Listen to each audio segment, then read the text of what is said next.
భారతదేశం అంటే మోడీ సార్ అంటే దేశం అభివృద్ధి. నరేంద్ర మోడీ సార్ ప్రధానమంత్రి అయిన తర్వాత దేశం ఎంత వేగంగా దూసుకొని పోతున్నదంటే మాటలలో చెప్పలేం పోన్రి. కండ్లు చెదిరిపోయేటట్టు డెవలప్మెంట్ చేస్తున్నాడు. ఏంది బీజేపీ కార్యకర్త తిరగ మాట్లాడుతున్నది ఈ పిల్ల అని అనుమానపడుతున్నారా?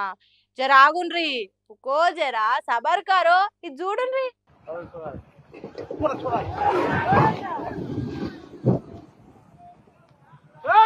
বন্ধ কর রে গাড়িগুলোকে, বন্ধ কর।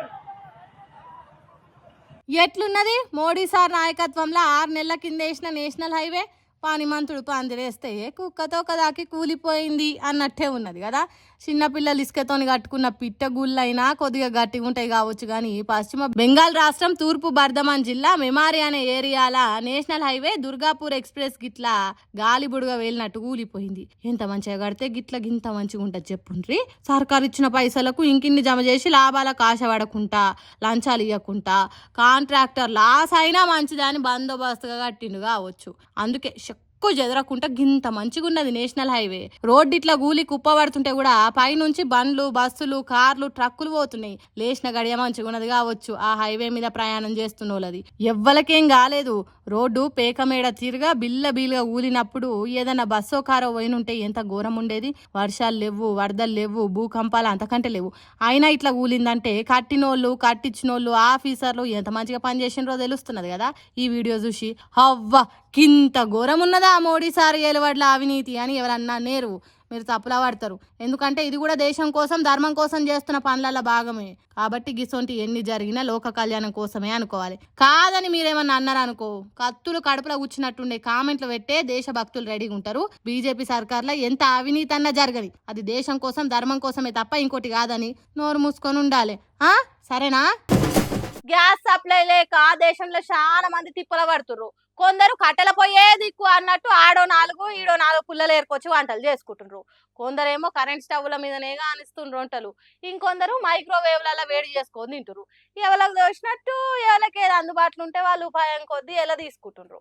అయితే కర్ణాటక రాష్ట్ర మంత్రి ఓ చక్కటి ఉపాయం చెప్పిండు. అది తెలిస్తే దేశంలో గ్యాస్ కష్టాలు మొత్తం తీరినట్టే పోన్రి. మీరు కూడా నుండ్రి, మీకు వచ్చే గ్యాస్ ಕಷ್ಟಾల నుంచి ಬಯಟಪಡುಂಡ್ರಿ.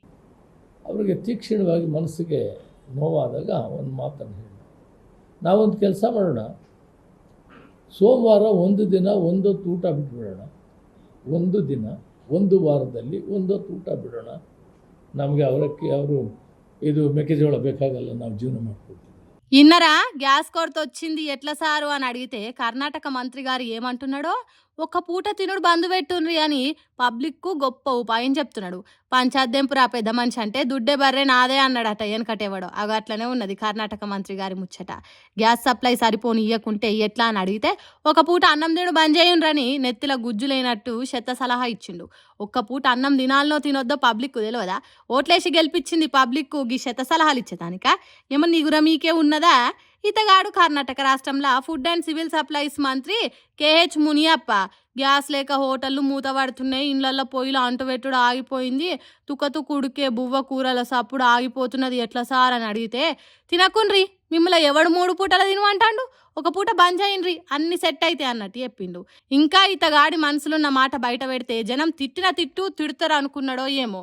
మన మాజీ ప్రధానమంత్రి లాల్ బహదూర్ శాస్త్రి కూడా ఆ రోజులలో గిసోంటి ముచ్చటే చెప్పిండని కవరింగ్ చేసుకునే ఉపాయం వేసిండు. కానీ కర్ణాటక పబ్లిక్ కు కడుపు మండి పొట్టు పొట్టు తిడుతున్నారట.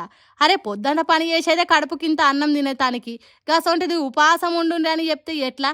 మనిషి వాడే పాటలన్నీ తిండి కోసమే, కూటి కోసమే కోటి తిప్పలనే మాట అందుకే పుట్టింది. అది తెలియనట్టు ఇప్పుడు ఏదో మన దేశము వేరే దేశంతో యుద్ధం చేస్తున్నట్టు ఆపదేదో వచ్చి పడ్డట్టు చెప్తే ఎట్లా సారు?